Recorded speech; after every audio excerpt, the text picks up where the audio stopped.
Geoffrey Viviès face à Tarek Guermoudi, et eux non plus ne sont pas là par hasard, hein. C'était très joli ce qu'il a dit, Steve, lors de cette interview, Philippe. Donc il est très lucide, hein, vraiment, un bon débrief avec lui. Exactement, c'était très sympa. Et puis Jean-Paul, juste deux petits mots. Le premier, c'était pour vous dire que juste derrière nous, je ne sais pas si vous l'avez aperçu, mais il y avait Danny Coquet. Danny Coquet, l'entraîneur de Troyes, voilà, qui était là et qui est venu défier Steve Magnier, tout simplement parce que Danny Coquet aimerait bien que Steve Magnier rencontre un certain Florent Kawashi, et oui, bien qui sûr, prend la suite d'Emmanuel Payet. Et d'ailleurs, Florent Kawashi, vous le verrez la semaine prochaine à Saint-Étienne. Voilà, oui. Voilà ce qu'il fallait vous dire. Donc, il y a toujours des défis à 3, hein. Depuis à 2 ou à 3 d'ailleurs, il y a toujours des défis. Depuis la guerre de Troie, ça continue. En tout cas, on a basculé donc dans ce combat avec Tarek Guermoudi. Alors, Tarek Guermoudi, en ce moment, il est un petit peu, j'ai envie de vous dire, sur cours internet, il fait des bonnes choses, il en fait des moins bonnes, il gagne des combats, il en perd. Il est moins dominateur qu'avant. Attention parce que là, face à lui, il a un sacré client avec Geoffrey Viviès. Hein. Ah, puis Geoffrey Viviès qui est quand même accompagné, comme on le sait, bien accompagné.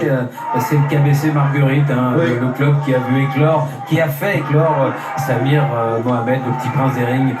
C'est une référence que l'on aime prendre parce que on a adoré la boxe de Samir. Ah ouais, celle-là, elle était belle. Qu'est-ce qu'il a, Tarek? Ouais. Apparemment il a un problème il n'est pas bien, à la jambe. Alors Tarek Guermoudi qui reste quand même sur 2 défaites, hein, face à Moïse Zilahi, c'était à Angoulême, et puis il a perdu face à Hakim Ketayeb aussi à la Star Night. Donc voilà, c'est compliqué pour lui en ce moment, et il est en train d'essuyer un petit peu le travail en bas, le travail en low kick. C'est exactement ça. Et regardez, il est tétanisé complètement déjà sur la cuisse droite. Ouais, alors Tarek Guermoudi.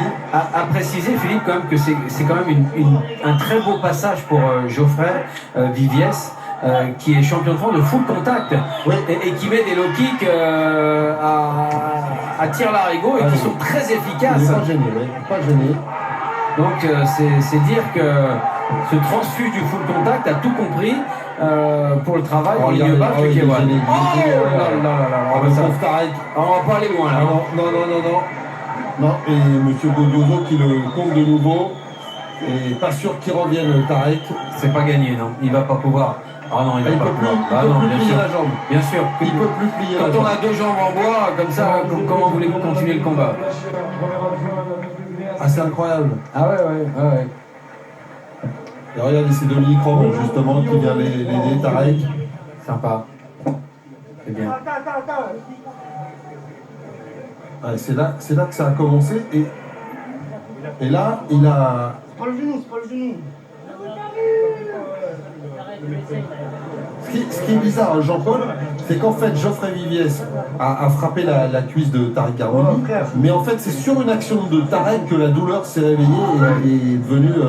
Alors, est-ce qu'il a eu un problème musculaire? Ça peut arriver. En tout cas, on va demander à Geoffrey Viviès comment il a vécu le combat. Allez-y, Philippe. Je vous laisse pour la décision. Bravo à Geoffrey Viviès.